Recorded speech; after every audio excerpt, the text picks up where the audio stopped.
दिव्यपुरी आध्यात्मिक केन्द्रबाट सञ्चालित युट्युब मार्फत प्रसारण भइरहेको दिव्यपुरी टिभीमा यहाँहरूलाई स्वागत छ।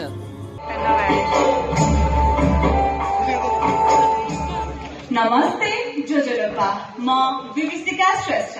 प्रतियोगी नम्बर 4 यहाँहरू सम्पूर्णलाई हार्दिक स्वागत गर्दछु। संस्कृति र मौलिकता थरी थरी छरिएर बसेको सुन्दर सम्पदा मेरो देशभरि, जहाँ हरेक दिन एक उत्सव हो, जहाँ मादल, बाँसुरी, सारङ्गीदेखि लिएर पञ्चे बाजा, मुर्चुङ्गा र टुङ्गनाको धुनमा हर कोही रम्ने गर्छन्। जीवनको सुरुवातदेखि अन्त्यसम्म, देशदेखि विदेशसम्म प्रयोग हुने नेपाली वाद्य यन्त्रको भूमिका अतुलनीय छ। केवल मनोरञ्जनको राग र रसमा मात्र सीमित नभई नेपाली मौलिक वाद्य यन्त्रले मानव मन, मस्तिष्क र आत्मालाई जोडी ऊर्जा प्रदान गर्छ। तसर्थ हाम्रो परम्परा र संस्कृतिलाई हस्तान्तरण गरी देशमा समानता र एकताको भाव प्रकट गर्ने नेपाली मौलिक वाद्य यन्त्रलाई संरक्षण गर्नु हामी सम्पूर्ण नेपालीको दायित्व र कर्तव्य हो। धन्यवाद।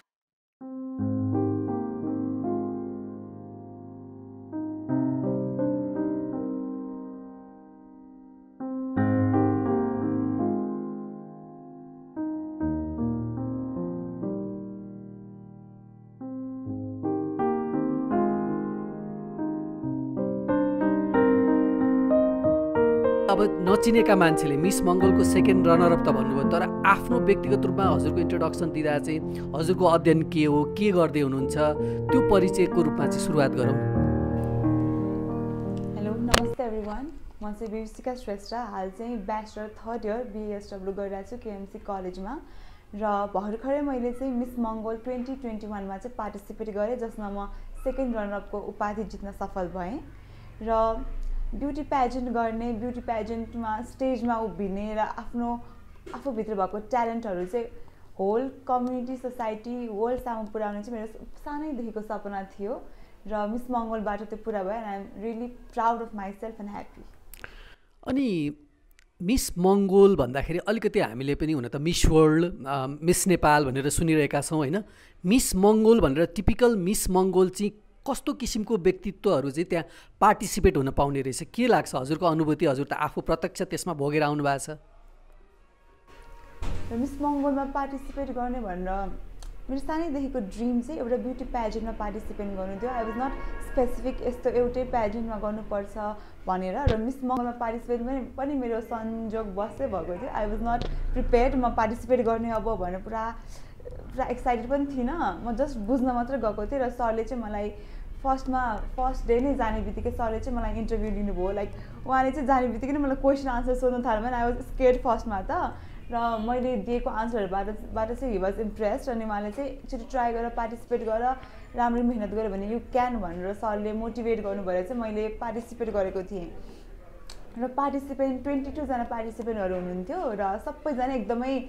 आफ्नो ठाउँमा एकदमै स्ट्रङ, एकदमै कन्फिडेन्ट, र उहाँहरूबाट मैले धेरै कुराहरू सिक्न पाएँ पार्टिसिपेन्टहरूबाट पनि। एन्ड आई डिडन्ट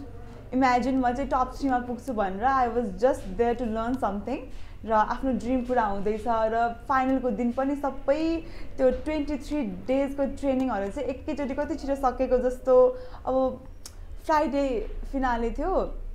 अब त्यहाँ त म as a Miss Mongol represent गर्दै थिएँ। म पुरा मङ्गोल ग्रुपलाई, पुरा नेवार कल्चर, नेवार समुदायलाई रिप्रेजेन्ट गर्दै थिएँ। म त विविसिका श्रेष्ठ थिइनँ, म त्यहाँ नेवार भएर चाहिँ आफ्नो कल्चरल ड्रेसहरू लाएर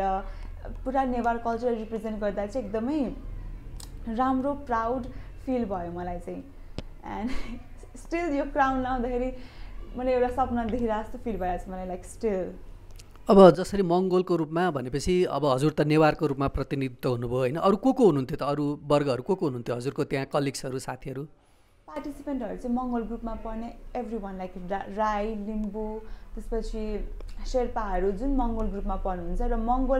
मङ्गोल भन्ने बित्तिकै चाहिँ हामी राईहरू अनि तामाङहरू भन्ने मात्र बुझ्छौँ। लाइक नेवार पनि मङ्गोल हो र भनेर प्रायले मलाई सोध्नुभयो हजुर सेकेन्ड रनअप आज बिहान भर्खरै पनि एउटा बहिनीले मलाई कङ्ग्रेचुलेसन दि भन्यो अनि त्यसपछि आई वाज ह्याप्पी फर्स्टमा चाहिँ नि तपाईँ त श्रेष्ठ होइन र तर भनेर सोध्नुभयो र मङ्गोल भनेको चाहिँ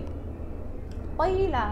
त्यो मलाई पनि थाहा थिएन म पनि जानु मिल्छ र भनेर मैले मम्मीलाई सोधेको थिएँ अनि त्यसपछि मलाई पनि त्यो ट्रेनिङ सेसनमा चाहिँ डिफ्रेन्ट हाम्रो स्पिकरहरू आउनुभयो उहाँहरूकोसँगको एक्सपिरियन्स उहाँहरूको र उहाँहरूले भन्दाखेरि चाहिँ मैले चाहिँ मङ्गोल भन्नाले चाहिँ जुन पहिल्यैदेखि नेपालमा चाहिँ जब नेपालमा चाहिँ केही पनि थिएन लाइक मान्छेहरूको सिभिलाइजेसन हुने प्रोसेसमा जब केही पनि थिएन तब चाहिँ मङ्गोलहरू चाहिँ त्यहाँबाट आएर त्यहाँ बसेर त्यहाँ चाहिँ सोसाइटी बनाउन हेल्प गरेको र नेवारहरू पनि पढ्नुहुन्छ लाइक नट जस्ट राई लिम्बूहरू मात्र नेवारहरू सबै जुन चाहिँ पहिल्यैदेखि आफ्नो ओन कल्चर आफ्नो ओन ट्रेडिसनहरू डिफ्रेन्ट ल्याङ्ग्वेज हुन्छ ड्रेसेस हुन्छ ज्वेलरिजहरू सबै जुन डिफ्रेन्ट आफ्नै हाम्रो त मौलिक वाद्यवादनहरूदेखि लिएर ट्रेडिसन ड्रेसेसहरूदेखि लिएर सबै हाम्रो आफ्नै छ नि त so all those groups well living from generation to generation चाहिँ जुन आफ्नो संस्कृतिहरूलाई चाहिँ हस्तान्तरण गरेर आइराख्नु भएको थियो र सबै चाहिँ मङ्गोल ग्रुपमा पढ्नुहुन्छ। अब त्यो प्रतिस्पर्धामा जाँदा चाहिँ तपाईँलाई आफूलाई सुरुमा चाहिँ के लागेको थियो तपाईँभित्र के खुबी थियो त के खुबीले गर्दा चाहिँ म यो मिस मङ्गोलमा चाहिँ प्रतिस्पर्धा गर्छु जुन एउटा केही लक्ष्य थियो होला नि त तपाईँको पनि आफ्नो केही प्रतिभाहरू थियो होला के थियो त तपाईँभित्र आफ्ना ती जुन अहिले हजुरले जुन व्यक्त गरिरहनु भएको छ त्यो भित्र तपाईँको हिडन जुन ट्यालेन्ट भन्छ नि त्यो के थियो अलिकति हामीलाई बताइदिन मिल्छ? Well I was exploring my life actually मैले चाहिँ एउटा म्युजिक भिडियो पनि गरेँ सो म भित्र के छ भनेर मलाई I was really introvert kind of child फर्स्टमा चाहिँ र ब्याचलरमा आएर as a being a social work student social साइन्सको स्टुडेन्ट भएर चाहिँ मैले फर्स्टमा त म यसरी बोल्न पनि सक्दिनँ थिएँ मान्छेहरू देख्ने बित्तिकै आई वाज साई मलाई डर लाग्थ्यो आफूभित्र के छ भनेर मलाई एकदमै डर लाग्थ्यो र बिस्तारै सोसल वर्कको स्टुडेन्ट भइसकेपछि चाहिँ हामी डिफ्रेन्ट अर्गनाइजेसनहरूमा भिजिट गर्ने मौका पाएँ मैले र डिफ्रेन्ट क्याम्पेनहरू प्रेजेन्टेसनहरू कलेजको डिफ्रेन्ट इभेन्ट्सहरू प्रोग्रामहरूमा चाहिँ पार्टिसिपेट गर्दै प्र्याक्टिस हुँदै अब चाहिँ मलाई पब्लिक स्पिकिङमा चाहिँ डर लाग्दैन त भन्दिनँ बट आई क्यान स्पिक आफ्नो मनको कुरा आफ्नो भोइस चाहिँ म मान्छेहरू सामु पुऱ्याउन सक्छु भन्ने कन्फिडेन्स चाहिँ ममा थियो। मिस मङ्गोलमा जानुभन्दा अगाडि त्यो थोरै भएको कन्फिडेन्स चाहिँ मिस मङ्गोलले अझ धेरै हाई गरिदिएको छ लाइक त्यति धेरै अडियन्सहरूको बिचमा त्यस्तो प्रेस्टिजियस स्टेजमा आफूलाई रिप्रेजेन्ट गर्न पाउँदा आफ्नो कल्चर ट्रेडिसनलाई चाहिँ पुरा अडियन्सको सामु मात्र होइन पुरा नेपालीको सामु पुर्याउन पाउँदा चाहिँ आफूलाई एकदमै म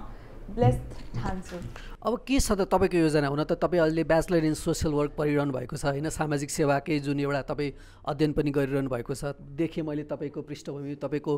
आमा बुवाहरू पनि एउटा सामाजिक सेवामा आबद्ध हुनुहुन्छ भने आध्यात्मिक पनि हुनुहुँदो रहेछ होइन तपाईँ आफूले पनि त केही लक्ष्य लिनुभएको होला नि त एउटा जुन अब यो जुन तपाईँलाई एउटा उपाधि थपियो होइन यो थप जिम्मेवारी पनि भएको छ होइन अनि अझै तपाईँ सोसल वर्क पनि पढिरहनु भएको त्यो दुईवटा कम्बिनेसन गर्दाखेरि चाहिँ अब म चाहिँ यस्तो गर्छु है भन्ने तपाईँलाई एउटा भित्र अझै केही जागेको छ? यस अभियसली मिस मङ्गोलले मलाई धेरै नै इन्सपायर गरेको छ। फर्स्टमा चाहिँ म आफ्नो लाइफको पर्पज के हो भनेर खोज्दै थिएँ लाइक किन मैले सोसल वर्क पढेँ किन गरेँ भनेर एकदमै म कन्फ्युज थिएँ तर जब मैले मिस मङ्गोलमा पार्टिसिपेट गरेँ त्यहाँको पार्टिसिपेन्टदेखि लिएर अर्गनाइजर टिमहरूदेखि लिएर एभ्री वान गेस्ट लेक्चरहरूमा जुन मान्छेहरू आउनुभयो I was really touched and inspired र मैले सोसल वर्क पनि मिस मङ्गोलकै लागि पो पढेको हो कि जस्तो आई रियली फेल द्याट एकदमै अहिले म धेरै मिस गर्छु लाइक ट्रेनिङ पनि 4 बजेदेखि 7 बजीसम्म हुन्थ्यो घर त्यति टाढा पुग्नुपर्ने टाइममा अनि त्यो रसहरू like I am really missing that अहिले चाहिँ कि लाइक अब त्यत्रो स्टेजमा आफ्नो कल्चर रिप्रेजेन्ट गर्नु obviously is a big thing अनि त्यसपछि उहाँहरूले चाहिँ beauty with purpose not just beauty pageant यो क्राउन मात्र होइन क्राउनसँगै धेरै जिम्मेवारीहरू पनि छ मलाई कि अनि त्यसपछि प्रोजेक्टमा चाहिँ हामीलाई के कुरा प्रोजेक्ट बनाउनु दिनुभएको थियो अब तिमी मिस मङ्गोल भइसकेपछि चाहिँ तिमीले के गर्छौ आफ्नो सोसाइटीलाई आफ्नो कल्चरलाई पुरा विश्व सामुलाई प्रोटेक्ट गरेर राख्नलाई चाहिँ के गर्छौ भनेर उहाँहरूले चाहिँ हामीलाई प्रोजेक्ट दिनुभएको थियो र त्यो प्रोजेक्टमा चाहिँ मैले चाहिँ प्रोजेक्ट चेन्ज भनेर चाहिँ आफ्नो प्रोजेक्टको नाम राखेको थिएँ र त्यो प्रोजेक्टमा चाहिँ अ चेन्ज फ्रम विदिन अब जबसम्म हामी सेल्फ चेन्ज हुँदैनौँ हामीले हाम्रो सोसाइटीलाई चेन्ज गर्न सक्दैनौँ संसारलाई बदल्नु छ भने सुरु आफैबाट गर्नुहुन्छ if you can change yourself तब मात्र तपाईँले अरूलाई इक्जाम्पल बन्न सक्नुहुन्छ अरूलाई इन्सपायर गर्न सक्नुहुन्छ मोटिभेट गर्न सक्नुहुन्छ so if you want to change the world you have to change from within so त्यही मेरो प्रोजेक्ट थियो र अभियसली अब भर्खरै फ्राइडे मात्रै भयो इभेन्ट र बिस्तारै उहाँहरूले कन्ट्याक्टमा चाहिँ हामी त्यही प्रोजेक्टलाई चाहिँ फोकस गरेर अरू पार्टिसिपेन्टहरूको पनि के त्यो प्रोजेक्ट त्यहीमै कन्टिन्यू हुन्छ त्यो चाहिँ अब तपाईँले चाहिँ जुन सोसल वर्क पनि पढिरहनु भएको छ होइन, अहिले चाहिँ अब पढ्दै गर्दाखेरि तपाईँले मिस मङ्गोलमा पार्टिसिपेन्ट हुनु पनि भयो, जुन एउटा सेकेन्ड रनरअपको उपाधि पनि जित्नुभयो होइन। यसले गर्दा अब तपाईँलाई आफ्नो क्षेत्रमा यसले साथ दिइरहन्छ कि जस्तो लाग्छ कि कहिलेकाहीँ अब त मलाई सबैले चिन्ने भए, म यहाँ जाँदाखेरि म यो हुँ भन्ने तपाईँलाई भित्रबाट पनि एउटा जुन कहिलेकाहीँ सकारात्मक रूपमा लिन्छ नि हामीले, इगो पनि कहिलेकाहीँ सर बढिरहेको हुन्छ, त्यसले गर्दा आफ्नो क्षेत्रमा पनि यसले असर गर्ने हो कि भन्ने त्यो तपाईँलाई बोध हुन्छ कि हुँदैन, के लाग्छ? असर भन्नाले होइन, यसलाई राम्रो पक्षमा पनि लिन सकिन्छ होइन, तर कहिलेकाहीँ चाहिँ मान्छेलाई म यस्तो भएँ उस्तो भएँ भन्ने हुँदाखेरि त्यसले चाहिँ गर्दा आफ्नो यता तपाईँको कार्यक्षेत्रलाई पनि केही गाह्रो हुन्छ कि भन्ने त्यो गर्नुभएको छ कि छैन, बोध गर्नुभएको छ कि छैन? सोसल साइन्स सोसल वर्ककै स्टुडेन्ट भएर चाहिँ यो मिस मङ्गोलको ट्रेनिङले चाहिँ मलाई एकदमै हेल्प गर्यो, लाइक नट नेगेटिभ इफेक्ट, पोजिटिभै चेन्ज भएर चाहिँ म यसरी बोल्न पाइरहेको छु। लाइक मेरो भोइस अब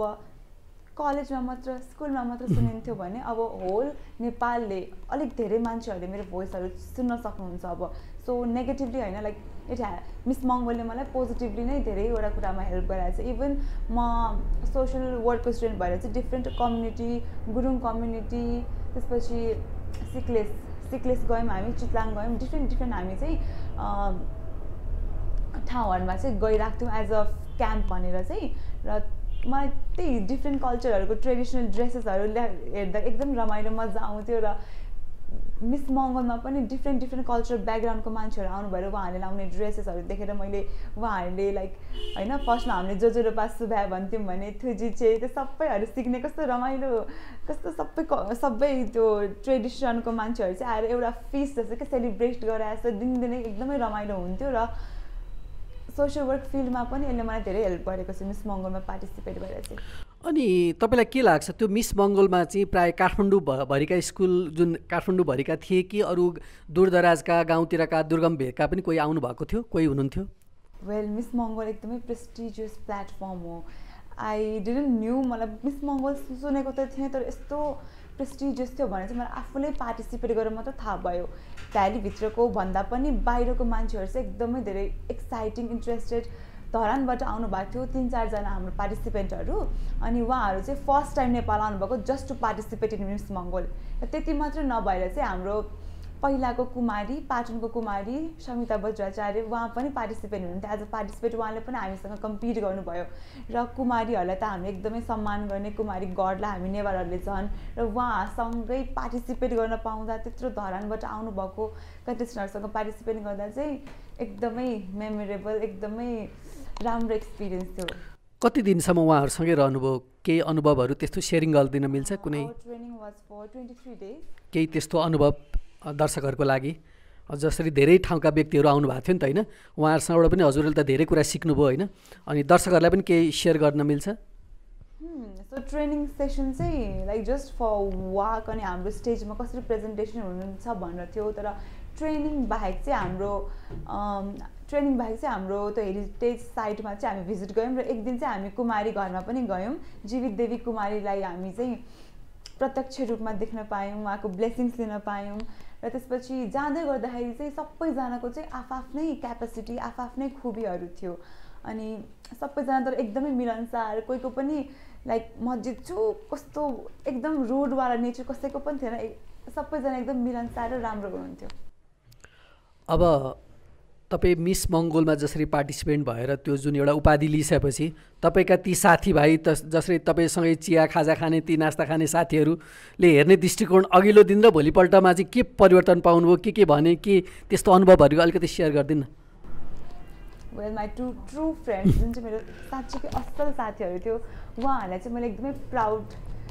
फिल गराएँ जस्तो फिल भयो मलाई। फर्स्टमा चाहिँ म चाहिँ के सोचेर गएको थिएँ भने मिस मङ्गोलमा जित्नु हार्नु विवशिका केही हुँदैन, छोडिदेऊ, तिमीले आफ्नो बेस्ट दिने हो, जे हुन्छ केही हुँदैन, इन्जोय गर्ने हो भनेरमा चाहिँ म चाहिँ त्यो दिन फाइनलको दिन चाहिँ एकदमै डर लागिरहेको थियो मलाई। हामीले टिकटहरू सेल गर्नुपर्ने थियो र मैले त्यति धेरै टिकट सेल पनि गरेको थिइनँ। एक्सपेक्ट गरेको ठाउँहरूबाट त्यति सपोर्ट पनि पाइनँ कलेजहरूबाट साथीहरूबाट त्यतिखेर चाहिँ अलिकति डिमोटिभेट चाहिँ भएको जस्तो फिल भयो तर डिमोटिभेट गर्ने सँगसँगै there were people who were wishing who were willing मलाई पुस्ट गर्ने साथीहरू पनि थिए र I can't forget them like कहिले पनि बिर्सिनँ उहाँहरूलाई चाहिँ 3 जना साथीहरू मात्र लाइक त्यत्रो साथीहरूमा होइन 3 जनाले मात्र टाइम मिलाएर कति गाह्रो भयो होला एकदम फेरि रातिसम्म हुने यस्तो प्याजेन्टहरू होइन र उहाँहरूलाई सोधेँ कि मैले मेरो पर्फर्मेन्स कस्तो थियो कस्तो लाग्यो भन्दाखेरि उहाँहरूले चाहिँ राम्रो बोल्यो खतरा बोल्यो नि भनेर एकदम मभन्दा पनि they were happy they were proud कि मेरो पर्फर्मेन्स हेरेर चाहिँ र मैले चिनेको मान्छे भन्दाखेरि पनि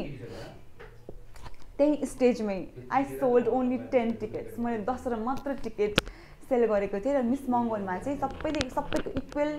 इक्वल पार्टिसिपेसन होस् भनेर लाइभ अडियन्सबाट चाहिँ उहाँहरूले चाहिँ भोटिङ सिस्टम छ लाइक टिकटको पछाडि चाहिँ हाम्रो फेभरेट कन्टेस्टेन्टलाई चाहिँ भोट गर्नुपर्ने सिस्टम थियो र मेरो चाहिँ 10 मात्र टिकट अरू साथीहरूले त एकदमै धेरै 100वटा टिकटहरू सेल गरिराख्नु भएको छ त्यति धेरै सपोर्टर्सहरू आइराख्नु भएको छ मेरो तर्फबाट कोही पनि थिएन थोरै मात्र थियो भनेर मलाई चाहिँ एकदमै डर लागिरहेको थियो र टप 12मा पुग्छु भनेर चाहिँ भित्री मनले चाहिँ भनिरहेको थियो तर पनि अब इन्ट्रोडक्सन बिग्रिने हो कि ला मान्छेहरूले कस्तो जज गर्ने हो कि भनेर चाहिँ फियर चाहिँ थियो भित्रभित्र तर आई वाज कन्फिडेन्ट कि म टप 12मा चाहिँ पुग्छु है किनकि मेरो फर्स्टदेखिकै पङ्क्चुअलिटीदेखि लिएर होस् मेरो डिसिप्लिन होस् आई वाज कन्फिडेन्ट म टप 12मा चाहिँ पुग्छु ल टप 5मा चाहिँ ला टप 7मा चाहिँ नपुग्ने भयो भने एकदम डराइरहेको थिएँ र टप 12को आन्सर पनि मेरो राम्रो भएको थियो र इन्ट्रोडक्सन पनि मैले दुवै राउन्डमा कल्चरल सब्जेक्टिभ इन्ट्रोडक्सनमा पनि र पर्सनल इन्ट्रोडक्सनमा पनि एकदमै राम्रो गरेको थिएँ अनि त्यसैको फलस्वरूप चाहिँ मैले धेरै भोट पाएर म 27 धेरै टप 5मा पनि पुगेँ टप 7मा पनि पुगेँ र आफूले सक्दो आफ्नो 100% दिएर आन्सर दिएँ र त्यही स्टेजमा चाहिँ लास्टमा चाहिँ खादा उडाउने क्रममा चाहिँ एकजना म्याम आउनुभयो र उहाँले मलाई एकदम राम्रो नानी कन्टिन्यू गर है भने यसरी यहाँ ब्याच पनि हेर्नुभयो कन्टेस्ट नम्बर 4 होइन एकदम राम्रो छ तिमीलाई हामीले भोट गरेको नि हामीले गर्दा तिमी बाँचेको हो नि भनेर भन्नुभयो हुन पनि हो है thank you so much ma'am भनेर भने र उहाँले मात्र होइन त्यहाँ आउनुभएको हरेक अडियन्सहरूले चाहिँ आफूलाई प्रेज गर्दाखेरि चाहिँ ओहो मैले पनि राम्रै नै बोलेको छु जस्तो आफैलाई एकदमै प्राउड फिल भयो मलाई चाहिँ र आफैलाई मात्र होइन मैले चाहिँ मेरो साथीहरूलाई जुन सपोर्टर्सहरू आउनुभएको थियो त्यहाँ मेरो पेरेन्ट्सहरूलाई मेरो सिस्टरलाई मेरो ट्रु फ्रेन्ड्सहरूलाई चाहिँ मैले प्राउड फिल गराउन सकेँ and I was really really happy र त्यो दिन म सुत्नै सकिनँ र केही क्राउन लाएर सुतेँ म त्यो दिन त्यो ठ्याक्क हजुरले त्यो उपाधि पाउनुभयो नि उपाधि पाके क्षणमा चाहिँ हजुरको सम्झनामा को आउनुभयो त्यो तुरुन्त हुन्छ नि तपाईँलाई त्यो ठ्याक्क उपाधि लिएपछि चाहिँ को आउनुभयो सम्झनामा आई वाज कम्प्लिटली ब्ल्याङ्क मलाई यो क्राउन लाको मेरो नाम बोलाउनु रोजन सरले मेरो नाम बोलाउनु भएदेखि आई वाज कम्प्लिटली ब्ल्याङ्क म के गरिरहेको छु पनि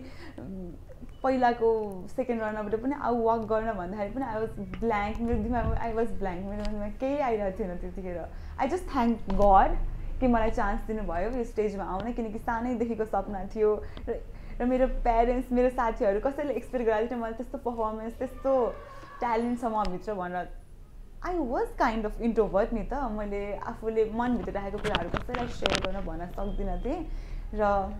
आफैलाई प्रुभ गरेँ आफैलाई प्राउड फिल गरेँ आई फिल त्यस्तो चाहिँ फिल आयो प्राउड भयो प्राउड मोमेन्ट जसरी तपाईँले अहिले भगवान्लाई जुन कृतज्ञता एउटा धन्यवाद दिनुभयो नि अनि अघि हामीले यहाँ भिजुअल खेल्दाखेरि पनि तपाईँसँग अर्को ठाउँमा खिच्न खोजेका थियौँ तर पृष्ठभूमिमा भगवान् श्रीकृष्णले त्यहाँ बाँसुरी बजाइरहनु भएको छ त्यहाँ तपाईँ ठ्याक्क अगाडि बसेर आफ्नो जुन कुरा अहिले राखिरहनु भएको छ यही परिप्रेक्ष्यलाई चाहिँ अहिलेको युवा हजुर त आफू पनि युवा हुनुहुन्छ जसरी एउटा उपाधि पनि पाउनुभएको छ कस्तो छ त देख्नुभएको छ तपाईँ आफूको पनि कस्तो छ भगवान्प्रतिको आस्था विश्वास एउटा जुन हामी धर्म संस्कृति भनिन्छ नि हाम्रो आफ्नो जुन धराधाममा हामी जन्मेका छौँ होइन यसप्रति चाहिँ हजुरको आफ्नो धारणा के छ like human and human life is absurd है सबै कुरा मिस्टिरियस हुन्छ ह्युमन लाइफमा कहिले लाइक हामी ह्याप्पी छौँ भने कहिले स्याड पनि हुन्छौँ and everything happens for a reason जस्तो लाग्छ मलाई चाहिँ है अब मैले मेरो मम्मीहरूसँग झगडा पनि गर्न सक्छु नि त म सानो हुँदाखेरि होइन किन मलाई पार्टिसिपेट नगर्नु म पार्टिसिपेट गर्छु भनेर त्यस्तो भन्न सक्थेँ मैले त्यतिखेर भनिनँ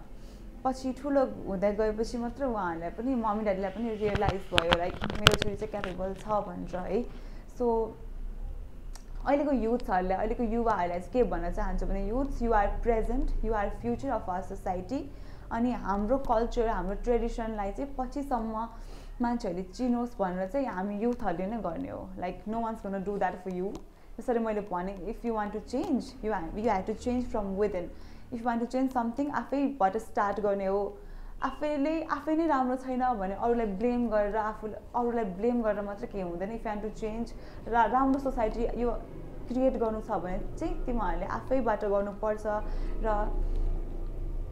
आफूले चाहेको आफूले सोचेको केही अचिभ गर्न सकेको छैन भने लाइक डिमोटिभेट नहुने everything happens for a reason आज हुँदैन भने भोलि द्याट विल ह्यापन र God, there is some force which will support you, which will inspire you, होइन motivate you र everything सबै कुरा चाहिँ टाइममै हुन्छ अब दुःखमा नमात्तिने सुखमा नआत्तिने लाइक समथिङ लाइक द्याट त्यस्तो भन्छ नि सो द्याट्स ट्रु र आफूले सक्दो मेहनत चाहिँ एभ्री स्टेज अफ लाइफमा चाहिँ गरिराख्नुपर्छ एन्ड सपोर्ट सबैतिरबाट आउँछ त्यो एकजना मान्छे मात्र भए पनि सपोर्ट चाहिँ तिमीलाई गर्ने मान्छे सपोर्ट पुश फ्याक्टर चाहिँ जहिले भइरहेको छ अब हामी कार्यक्रमको अन्त्यमा आएका छौँ होइन हुन त अन्त्यमा दिव्यपुरी टिभी हेरिराख्नु भएको दर्शकहरूको लागि चाहिँ हजुरको आफ्नो केही सल्लाह सुझाव जसरी चाहिँ कोही टेलिभिजनमा हेर्ने वा ऊ गर्ने होइन तर बाहिर जान नसक्ने गएर बोल्न नसक्ने अनि घरभित्र चाहिँ एकदम कराउने तर बाहिर गएर त्यो आफ्नो भावनाहरू राख्न नसक्ने यस्तो प्रतिस्पर्धाहरूमा पनि जान नसक्ने होइन कति ठाउँमा चाहिँ बाध्यता पनि हुन्छ बुवा आमालाई नपठाउने त्यहाँ नजा यस्तो हुन्छ त्यहाँ त नराम्रो सङ्गतहरू हुन्छ के हुन्छ अहिले त भन्ने त्यो किसिमको पनि एउटा धारणा छ नि कति व्यक्तिहरूमा होइन कति पेरेन्ट्सहरूमा पनि त्यस्तो छ तपाईँ आफूले त भोगेर पनि आउनुभयो के भन्नुहुन्छ ती युवाहरू जसले चाहिँ घरमै बसिरहेछन् आफ्नो ट्यालेन्ट पनि घरभित्र चाहिँ नाचिरहेको हुन्छन् तर स्टेजमा गएर नाच्न गाह्रो भइरहेको हुन्छ त्यहाँ प्लेटफर्म पनि पाएका हुँदैनन् ती सबैलाई के भन्न चाहनुहुन्छ firstly you have to work hard है अरूलाई ब्लेम गर्नुभन्दा के भन्नुभन्दा चाहिँ पहिला आफै स्ट्रङ हुने हो र तिमी स्ट्रङ क्यापेबल छ भने obviously not any day but some day त्यो तिम्रो त्यो कलाको कदर गर्ने चाहिँ मान्छेहरू हुन्छ कि सो त्यही भने मैले भगवान्ले पनि साथ दिनुहुन्छ त्यसमा चाहिँ लाइक मान्छेहरू मम्मी ड्याडीहरूको सपोर्ट नगए पनि जब तिमी एउटा कुरामा चाहिँ कन्टिन्युसली लागिराख्छौ स्ट्रङली आफूलाई प्रेजेन्ट गर्न सक्छौ देन अभियसली मम्मी ड्याडीहरूले पनि सपोर्ट गरिहाल्नुहुन्छ नि लाइक उहाँहरू पनि चाहनुहुन्छ मेरो छोराछोरी पछि गएर ठुलो मान्छे बनोस् and they will obviously support you they will push you but you have to work hard है वर्क आफूले चाहिँ काम चाहिँ गरिराख्नुपर्छ आफूलाई कसरी स्ट्रङ गर्ने कसरी त्यो मेन्टली प्रिपेयर हुनुपर्छ आफ्नो बारेमा चाहिँ मान्छेहरूले राम्रो कुरा पनि नराम्रो कुरा पनि सुन्न आफू रेडी हुनुपर्छ है मलाई पनि धेरै मान्छेहरू थियो टु डिमोटिभेट मी कसरी सक्छ के गर्ला भनेर बट मैले त्यो कुराहरू पनि सुने बट राम्रो कुराहरूलाई चाहिँ ग्र्याब गर्ने हो राख्ने हो आफूभित्रै बट त्यो नेगेटिभिटीहरूसँग फाइट गर्ने पनि आफूमा चाहिँ त्यो स्ट्रङ विल र ताकत हुनुपर्छ एन्ड इफ यु विल भित्रैबाट केही इच्छा छ भने you definitely will do and achieve something र मम्मी ड्याडी पेरेन्ट्सहरू मात्र होइन there is God who is watching you who is guiding you र हरेक मान्छे जन्मिँदाखेरि चाहिँ उसले आफ्नो लाइफमा चाहिँ केही पर्पज लिएर आएको हुन्छ and it's best if you find your purpose टाइममै अलिक ढिलो भए पनि त्यो पर्पज चाहिँ आफूलाई थाहा हुनुपर्छ र थाहा हुन्छ पनि सो आफूले गर्नुपर्ने ठाउँमा मेहनत चाहिँ गर्न चाहिँ नछोड्ने and one day you will definitely get a success समय दिनुभयो धेरै धेरै धन्यवाद थ्याङ्क यू थप भिडियोहरूको लागि हाम्रो च्यानल सब्स्क्राइब गर्नुहोस् र छेउमा रहेको बेल आइकन पनि दबाउनुहोस्